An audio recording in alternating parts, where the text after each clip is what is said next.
Ewaffe is a village where someone can come and experience all the different norms and traditions of the Buganda culture in just one place. We have the farm tour where we showcase the different medicinal plants, their uses, and how they can help you in the day-to-day life. We also showcase traditional cooking of the Luombo, what are the stories around, what are the do's and the don'ts, around this food. We have the traditional dances, music of the Uganda culture.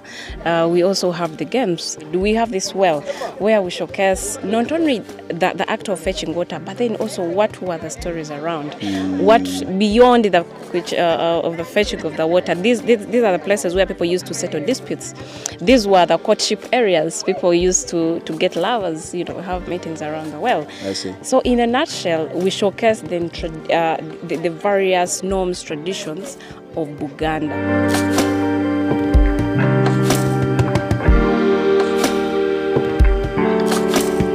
So how do you get the idea of Ewaffe Village, the inspiration? Where did this all start? I've been working in the tourism industry ever since I finished school. I've been working in the sector. I happened to get an opportunity with Uganda Tourism Association. So I was at the helm of the tourism industry. I understood the value chain of tourism in broad, but then also understanding the tourist, because it's our main customer here, the international tourist who comes to Uganda.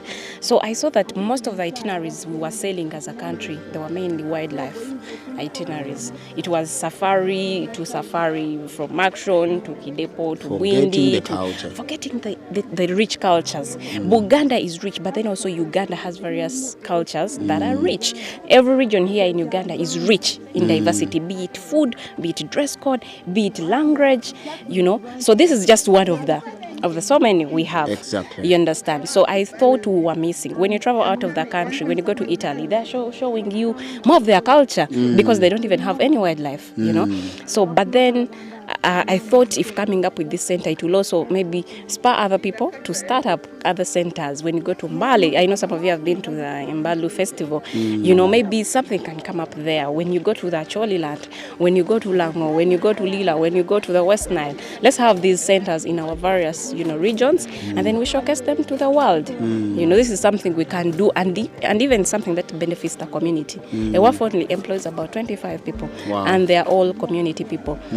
So this is something that not only benefits you, the owner, but then also the greater good of the community, because all the guides are community members. The Senga Kojas, they are community people. Oh, you also have Koja Senga sessions here? Yes, it's part of the package we give at Ewaffe, where people come to interact with the Koja, interact with the Senga, and learn some of those things. Absolutely. Yes.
So right about now, they are going to be taking us through the herbal medicine, the herbal plants they have around here. They have a big garden full of herbal plants, and these plants all have healthy benefits. They treat different ailments. So let me join my fellow creators and I explore the different benefits these plants have got to offer. We are going to see the herbs that help men in manpower, and one of them it's turmeric. One of them is turmeric, and turmeric looks like this. Sometimes they make it in powder form, which looks like yellow in color. You can use it in your sauce as a spice. You can boil it like the way it is and you drink it. And when you look at here, this is pomegranate. For manpower, they can use the roots. They can use the roots and add in coffee roots, coffee plantation, the other one there. This is the coffee plantation. Even before using Yowamlondo, you can, no, they use the roots. Yes, you boil the roots, and that one, the roots, will help you to boost, to cleanse your body, and you'll be fine in bed. So no need of using sting, what, you can use those ones. Just boil the roots. Yeah, boil the roots and you drink. The good thing about these herbs, they chew those sickness, but sometimes they take long. You have to take continuously so that they can work for you very well.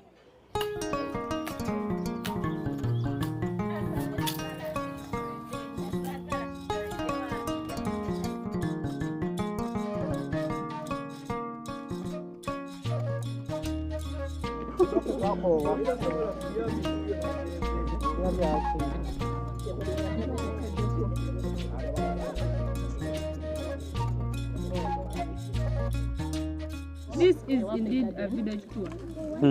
Yeah.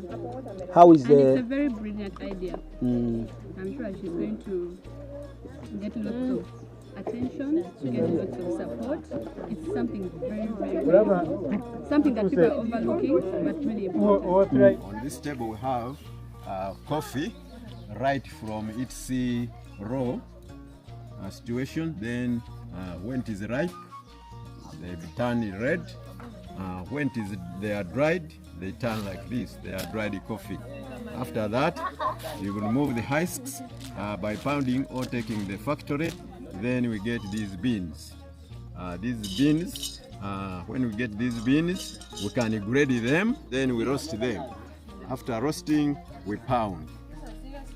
After pounding, we sieve with the finer sieve to get the final coffee powder, which is like this. Then here we have got a cup of coffee, as you see. Then this is the flask just to maintain our water hot. Here we have cocoa, in which they make cocoa powder. Then we have also the alligator pepper. Alligator pepper in local name is matunguru. Then we have the sweet banana, original sweet banana. And then we have the watermelon, which is a hybrid. The other one is black. The other watermelons are black, but this one is a hybrid of the other two. What are the health benefits of watermelon? I've heard many people say it's a natural Viagra. Is that true? No, not sure, but they help in the digestion, and maintaining the neurological system, which have nerves, whatever. Then it helps those and capillaries. What are the health benefits cocoa, of cocoa? Also the health benefit, it opens also the veins and the arteries of the body system. Because if those blood capillaries are clogged, we call them cholesterol. If the cholesterol level is too high, it makes the heart to pump more with more force, that causes the hypertension. So we have to eat these fruits in order to boost our immunity and maintain our health in a good condition. How about the matungulu, the tungulu? The matungulu may contains manganese, zinc, magnesium, and potassium. Those are nutrients in this. They are a bit sour, but they are very vital and have a very good medicinal value, mostly on men and women who are pregnant. Thank you very much. On men, what exactly? How exactly do we benefit from it? Men will like zinc in the testosterone, in making the testosterone. Testosterone. Yeah. So it is very vital to men to boost their manpower. Oh, it's a natural power bank. A natural power bank for men. Okay. Thank you. Right now we are going to the well. To the well. To the well to fetch the water. That well is called the Nalongo. And when you go to the Nalongo, not to go to the afternoon, you must go to the morning or evening. Why not afternoon? Afternoon, there is some things you find there, or you can find the snakes, the leopard, something like that. So allegedly they say that this well belongs to a certain entity which manifests through a snake, through different animals, and that entity is called Nalongo. Am I right? Yes, you are right. Okay. So who gave that well to Nalongo? That name we come from the long ago, we call it Nalongo. Nalongo. Yes. All right, thank you so much. Let's go and meet Nalongo.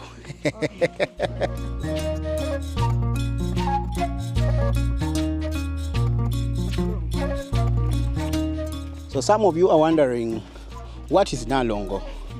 According to the Buganda traditions, Nalongo is a twin mother. A mother who gives birth to more than 2 children at the same time. That is a twin mother.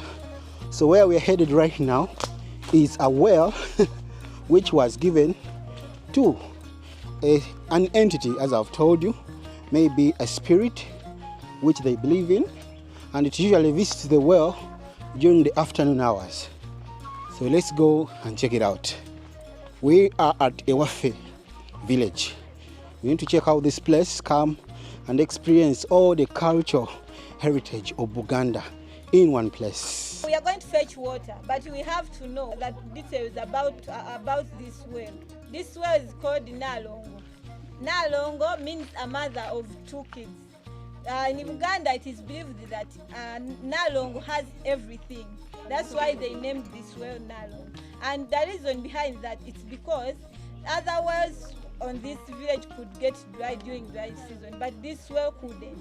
And our grandfathers and those elder men out there, or elder people, they used to tell us that they fetched water from this well since they were young till now.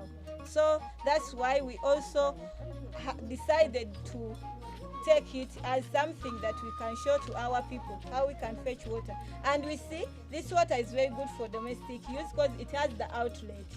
It has the outlet, and our water is clean water. This is enkoma. We call them enkoma. It helps us to kneel, because when you're going to fetch water, you have to kneel. The reason for kneeling is that you don't bend and fall into water, and you can't just bend like this and fetch water. You have to first kneel, then you fetch. This water, it is clean water, good for domestic use.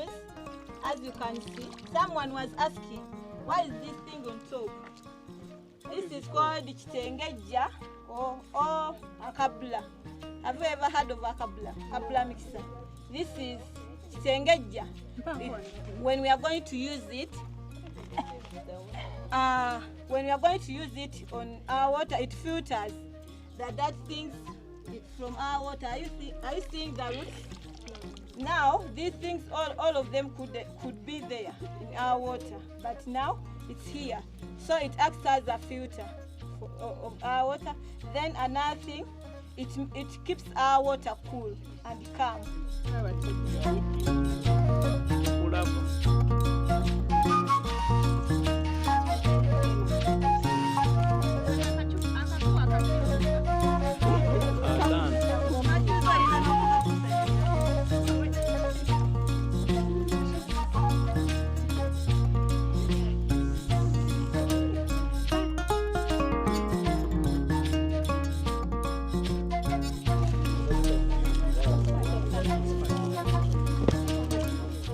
Tukozesa okwetika ensuwa kuyambako ensuwa okunywera ku mutwe tusobole obutaseerera kuvaako kugwa okwatika.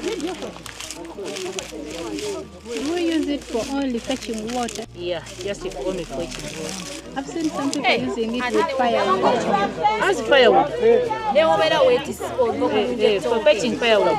Yeah, they also use this for collecting firewood, then water fetching, then taking the food from the garden. You can use this type of material when carrying your matoke, your basket of potatoes and cassava, a band of firewood, then a calabash of water.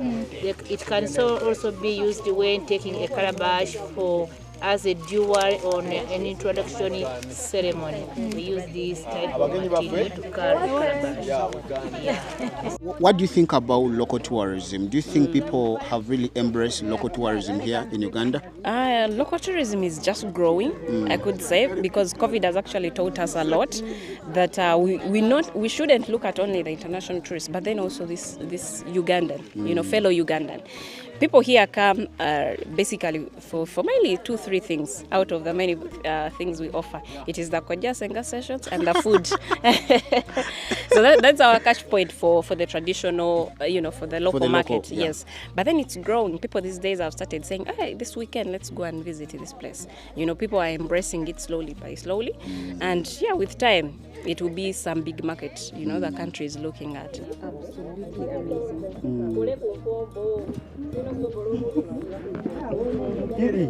Yes. So this time you're not on a bike. You were on foot. But I didn't come on foot. How do you find the place? This is good. I was a bit confused until I started eating. Now I think my brain is now alert. I'm starting to see things that I've not been seeing. It's now processing properly. Yeah. But the experience is very good. And for the fellow content creators who are here, everyone has got some very good content. Indeed.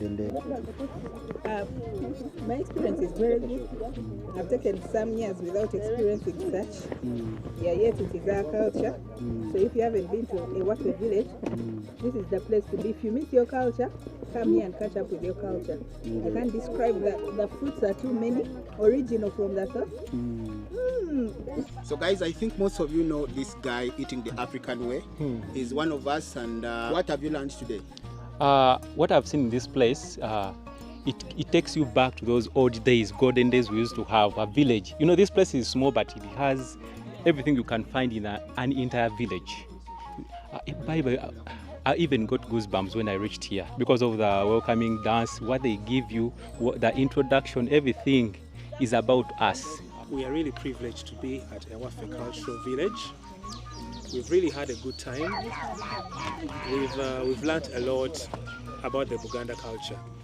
The most interesting conversations were around the cultural DNA that they used to make, and they claimed that it was always accurate. The food was amazing, and how food is prepared. Sometimes we take things for granted, but everything actually has a background. So we've learned a lot. I think if we were to exhaust everything, probably it would take somebody about maybe 3 days really to understand everything to the core. So we want to appreciate Ewaffe Cultural Village, all the ladies that that have taken us around, that have taught us, the gentlemen, you've done a great job. We've seen with our very own eyes that the management in this place works with the community. Like they've explained, everything is sourced from the community. Things don't come from anywhere else. So this is a classic example of inclusiveness. So, and I'm sure everybody is proud, whoever that lives around this community is proud of what is happening. We could feel it in the air that this is an amazing place that everyone should consider coming to visit. It's a different feeling. It promotes the Buganda culture in particular. You'll obviously leave this place an expert to a great extent in the Buganda culture. So we appreciate you, and as PAL Content Creators Association, this is what we are aiming at. We want to drive awareness of culture in Uganda. Also, our agenda is to see that content creation is respected, content creators are taken seriously. Many of the content creators that we have lately do this as a job. It's not a hobby. Content creators, gone are the days when content creators used to be TikTokers, just to dance around and that's it. But now we are very intentional. We go to places, we collaborate with communities, we work with businesses. So that is why we have an association, so that we are understood, so that we engage at that level whereby everyone will know that there is value that I'm getting from content creators in Uganda. So Ewaffe Village, thank you so much for hosting us. We appreciate, and we shall surely come back. This is not the last time that we are here. Thank you again.